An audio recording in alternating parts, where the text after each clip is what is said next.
Agatha lived in a small rural village with her parents and elder brother John. Life was hard. Her family was poor, struggling every day to find enough food and money to survive. Her father did low-paying jobs, fixing broken fences and carrying heavy sacks at the market. Her mother sold vegetables, sitting under the sun all day hoping to earn enough to buy dinner. John tried to find work, but people didn't hire him because he had nothing. They had seen worse days when they had no home. They had once been thrown out of their house because they couldn't pay rent. For months they lived on the streets, sleeping in an old abandoned shed. When it rained, they had nowhere to hide. But through everything, her parents never gave up on education. Money comes and goes, her father always said, but no one can take knowledge away from you. Even when they had no food, no shoes, no proper clothes, her parents made sure Agatha and John went to school. Agatha was a bright student. She studied hard, even when her stomach was empty. She refused to let poverty stop her. One day, her hard work paid off. She won a scholarship to study. It was her only chance to change her life. She left the village and went to university. After years of studying, Agatha finally graduated. She was proud of herself, proud that she had made it despite all the struggles. She found work as a cashier in a small company. It wasn't much, but it was better than nothing. She could now send some money home, help her parents, and maybe, finally, start a new life. She thought things would be different now. She thought she had left her past behind. But her background followed her. She was a young woman, ready to settle down and start a family. She dreamed of love, of a husband and children, of a home filled with warmth and happiness. At first, men showed interest in her. They smiled at her, asked her out, made her feel special. But then, the questions would come. Where is your family from? And when she answered, everything changed. They pulled away. No one wanted to marry a girl who had been homeless. No one wanted to build a future with someone who had nothing. It hurt. Every time it hurt. She told herself it didn't matter. She had survived worse. She would survive this too. But deep down it weighed on her. She wasn't the only one suffering. Her brother John faced the same pain. Every time he tried to court a woman, he was rejected. People whispered about their past, about how their family had nothing. No woman wanted to struggle with him. She saw how it broke him, and that broke her even more. They had worked so hard, but no matter what they did, things didn't seem to work. One evening, Agatha's mother came home holding a brown envelope. Her father followed behind, his face serious. "Agatha, come inside," her mother said. "We need to talk." Agatha sat at the small wooden table as her father placed the letter in front of her. She looked at it, confused. Her father cleared his throat. "A rich man wants to marry you." Agatha's heart skipped a beat. "What?" Her mother nodded. "His name is Mr. David. He is the richest man from our village." Agatha frowned. "Same Mr. David?" Her father sighed. "Yes, the name is quite popular, but people haven't seen him much. He left the village a long time ago and now lives in town. They say he owns land, farms, and several businesses in the city." Agatha picked up the letter with shaking hands and started reading.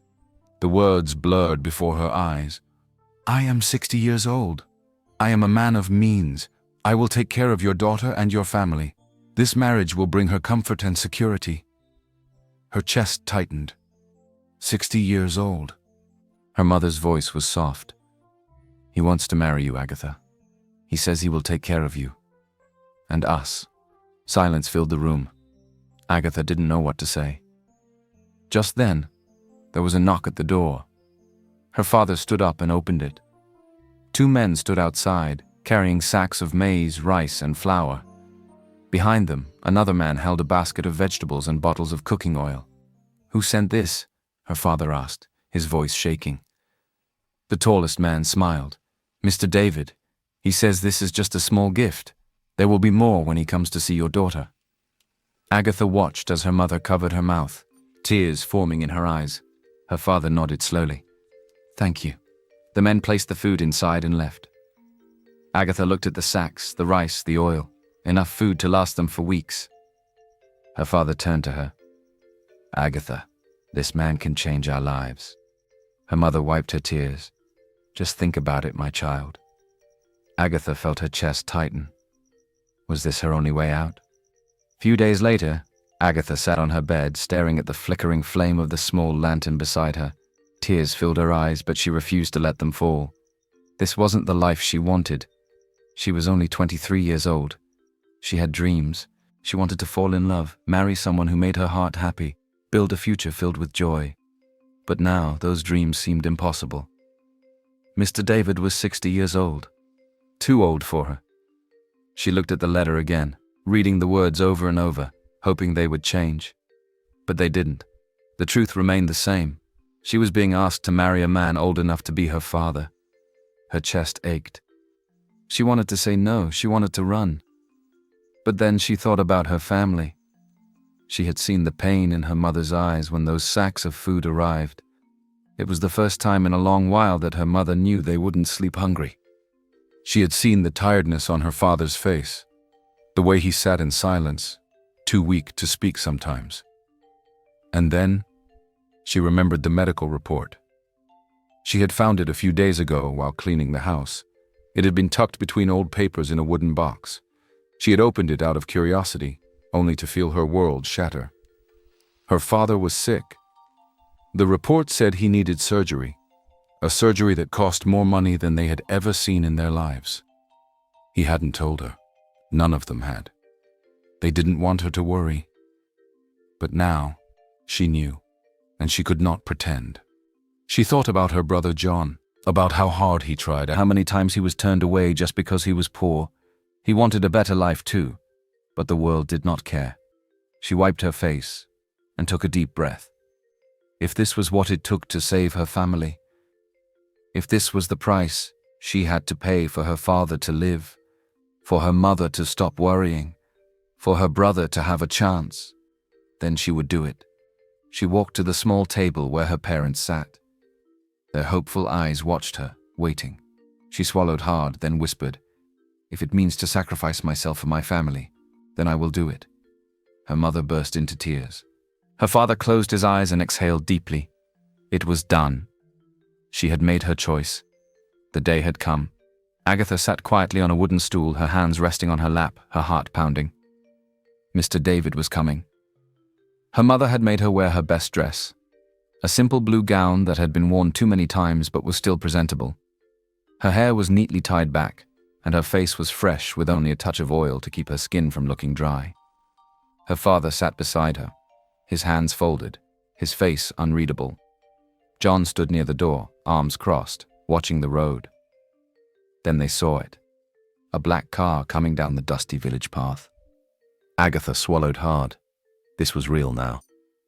The car stopped in front of their house, and the door opened. A man stepped out. Mr. David.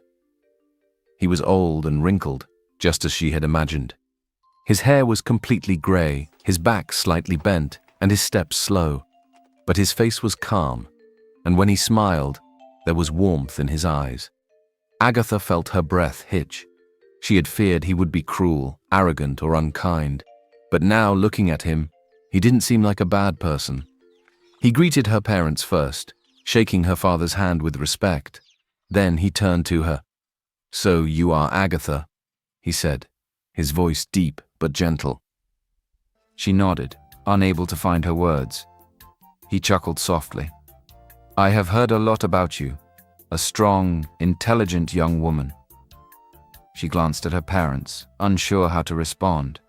"Come, sit with me," he said, pointing to a bench outside. Her legs felt weak as she walked over and sat beside him. She could feel everyone's eyes on them. But for a moment, she focused only on him. They talked.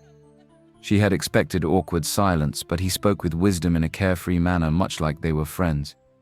He asked about her life, her dreams, her family, and when she spoke, he listened. He didn't rush her. He didn't talk down to her or demand respect. Instead, he smiled and said, "You are a bright young woman. I admire that." She had feared this meeting, but now, sitting beside him, she didn't feel as scared anymore. Yes, he was old. But at least, he was kind and he treated her well. And maybe, just maybe, This wouldn't be as terrible as she had imagined. The days passed quickly. Before Agatha could fully accept what was happening, the wedding had been arranged. Her mother and a few village women helped her prepare. They sewed a simple white dress, not fancy, but beautiful in its own way. They braided her hair neatly and rubbed a little oil on her skin to make her glow. People whispered, some with excitement, others with pity. A young girl marrying a man that old. She had no choice. It is for her family. Agatha heard them, but she remained silent. She had already made up her mind. The morning of the wedding, she stood in front of a small mirror, staring at her reflection.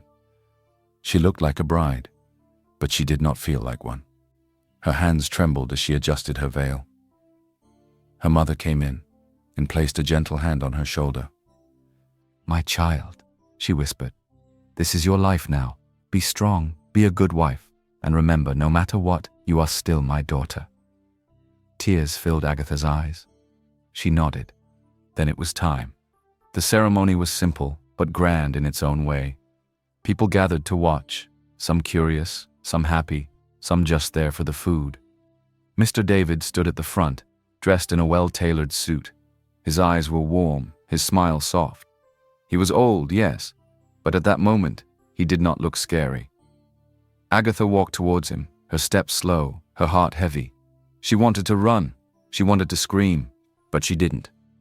She stood beside him, her hands cold as he gently took them in his own. The vows were spoken. "Do you, Agatha, take Mr. David to be your husband?" Her lips trembled. She closed her eyes and took a deep breath. "I do." Tears slipped down her cheeks, but she did not wipe them away. She looked at Mr. David. He was not the man she had dreamed of marrying, but she promised herself, if she was going to do this, she would do it well. She would be faithful to him. She would take care of him to the best of her ability. The ceremony ended. The people cheered. And just like that, Agatha was now a wife.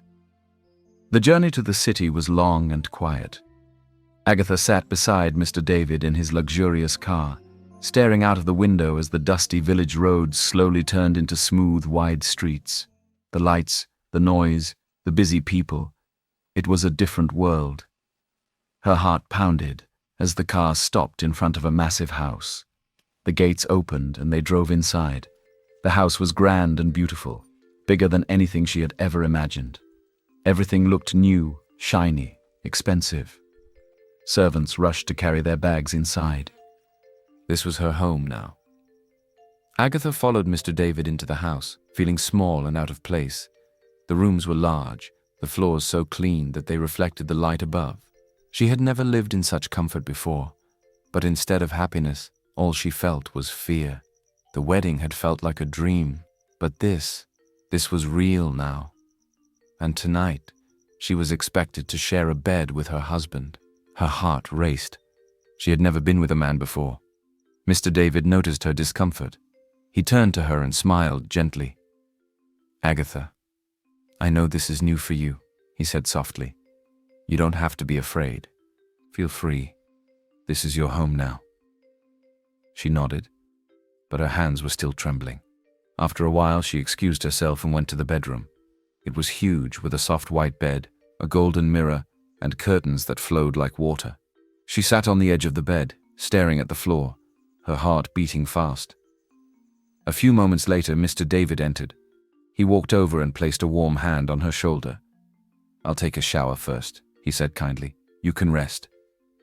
She nodded again, unable to speak. Mr. David picked up a towel and walked into the bathroom. She listened as the water began to run. Minutes passed, then an hour, then 2. The water kept running. Why was he taking so long?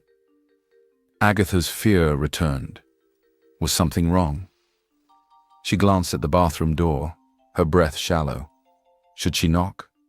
Should she call out his name? Her hands gripped the bedsheet. Something didn't feel right. Agatha sat on the bed, her hands clasped tightly together. The sound of running water filled the room. An hour passed, then 2. She kept glancing at the bathroom door, wondering why Mr. David was taking so long. Her heart was uneasy. She thought of knocking, but something held her back. What if he needed privacy? What if something was wrong? Her body felt heavy with exhaustion. The day had been long, the wedding, the journey, the overwhelming new life. Her eyes grew tired. She lay down slowly, telling herself she would just rest for a moment. But before she knew it, sleep took her. A sudden sound woke her. Her eyes fluttered open. The bathroom door creaked. She sat up quickly, her heart racing. The shower was still running. But the man stepping out of the bathroom was not Mr. David. Agatha froze. A young man stood before her, tall, strong, handsome. His hair was wet, his face smooth and youthful, his body wrapped in a towel. Agatha's breath caught in her throat. She didn't know him. Her body went cold with fear.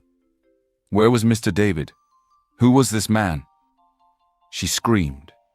She stumbled back, her hands grabbing the bedsheets, her whole body shaking. "Who are you?"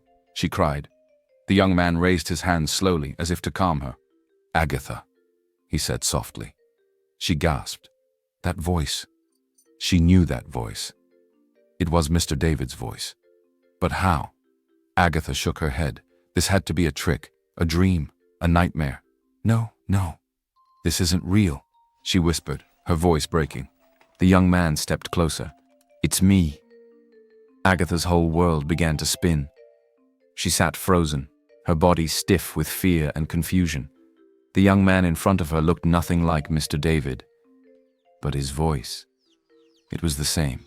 She shook her head, trying to make sense of what was happening. Then he stepped closer. Before she could move, he gently pulled her into his arms. His hands were warm, firm, steady. "Agatha," he whispered. Then he kissed her. His lips were slow, soft and deep, filling her with an unfamiliar warmth. Her heart pounded. For a moment, just for a moment, she forgot everything.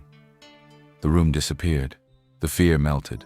All that remained was the kiss. But then, reality came crashing back. "No!" She pushed him away, her breath uneven, her body shaking. She stumbled backward, gripping the edge of the bed for support. "Where is my husband?" she cried, tears filling her eyes. The young man sighed. "Agatha, listen to me." "No!" she screamed. "I don't know you! Where is my husband? Where is Mr. David?" She ran toward the bathroom, expecting to see the old man she had married. But it was empty. She spun around, her chest rising and falling in panic. The young man stepped forward again. "I am your husband." Agatha shook her head violently. No, this is a lie." She fell to her knees, sobbing. The young man knelt beside her. He didn't touch her this time. He simply spoke. "Agatha, I know this is hard to believe, but I am Mr. David. I have always been Mr. David." She lifted her head, her face streaked with tears. "How?" He took a deep breath. "I use special makeup to look old." Her eyes widened. "Why?" she whispered. He looked at her, his expression gentle but serious. "Because I needed to know who you really were." Agatha swallowed hard. "My grandfather once told me, a good woman is not found with money, but with wisdom. I have wealth, Agatha, more than most people can imagine, but I did not want a wife who only wanted my money. I wanted a woman with a kind heart, a strong spirit, and a love that is true." He paused. "I had heard about you, your struggles, your kindness, your sacrifices for your family. I wanted to see if it was real, or if you, like many others, would marry for riches alone." Agatha's heart pounded. Everything was spinning. She shook her head, tears streaming down her face. "I don't care how you look," she said, her voice trembling. "I just want my husband back." She stood up, her body shaking. "He may be old, he may be wrinkled, but he is kind, and I have already promised to take care of him." Her hands clenched into fists. "I will not be fooled by appearances." The young man sighed, his eyes filled with something Agatha could not understand. "Agatha," he said softly, "do you remember an old man you once helped?" She frowned, confused. "What?" "When you were a cashier in the city," he continued, "there was an old man who came to your shop one evening. He was tired, weak, and struggling to pay for his food, saying his wallet was stolen. You paid for him and helped him to a seat. Agatha's heart skipped a beat. She did remember. It was a cold, rainy evening. An old man had walked in, looking exhausted. He had counted his coins with shaking hands, realizing he didn't have enough money. She had seen the pain and embarrassment in his eyes. Without thinking, she had paid for his food. She had even brought him warm tea and sat with him until he felt better. It was a small act of kindness. She had not thought much of it. Now this stranger was bringing it up. Why are you telling me this?" she whispered. The young man smiled sadly. "That old man was my grandfather." Agatha froze. "He never forgot what you did for him that day," he continued. "He told me that he had met an angel, a woman with a pure heart. He wanted to know more about you." Agatha's breath caught in her throat. "He did a background check on you, Agatha. He learned about your struggles, your family, and your sacrifices. And he came to me with a request." Her lips parted, but no words came out. "He asked me to marry you." Agatha's mind went blank. "At first I refused," he admitted. "I didn't believe in arranged marriages.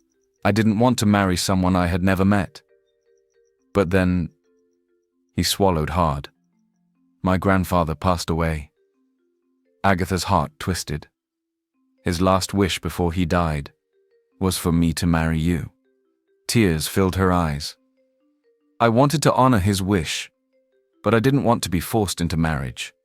So I came up with a plan.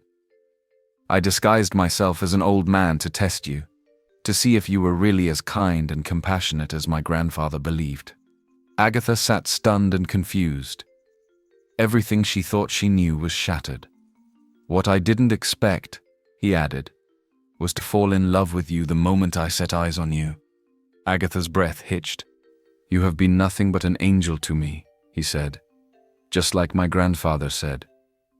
She felt her world spinning. Everything suddenly made sense. The way he had listened to her, the way he had treated her family with kindness. And then he spoke the final words that made her heart stop. "The Mr. David that the villagers know is my grandfather." He looked into her stunned eyes and whispered, "My name is also David." Agatha sat in silence, her mind spinning with emotions. Everything she had believed, everything she thought was real had changed. Mr. David, the man she had agreed to marry, was never an old man. He had tested her. He had watched her. He had fallen in love with her. She looked at him, the young, handsome man standing before her. Could she trust him? Her heart pounded as he suddenly clapped his hands. The door opened. 2 people entered, makeup artists. "Watch closely," he said softly. She did. For the next few hours, Agatha sat still as the artists worked on his face. Layer by layer, wrinkle by wrinkle, the young man slowly disappeared. And then, before her eyes, Mr. David returned. The same old wrinkled face she had come to know. The same man she had vowed to take care of. Tears filled her eyes. She stood up, walked forward, and touched his face. She could feel the makeup, the disguise, but it didn't matter anymore. A sob escaped her lips. She threw her arms around him. "I don't care how you look." Her voice broke. "Young or old, I love you." David held her tightly. "And I love you, Agatha." They stood there, wrapped in each other's arms, tears of relief and happiness flowing freely. At that moment, nothing else mattered. Not his age, not his appearance, not how their story began. Only their love. And from that day forward, they lived happily ever after.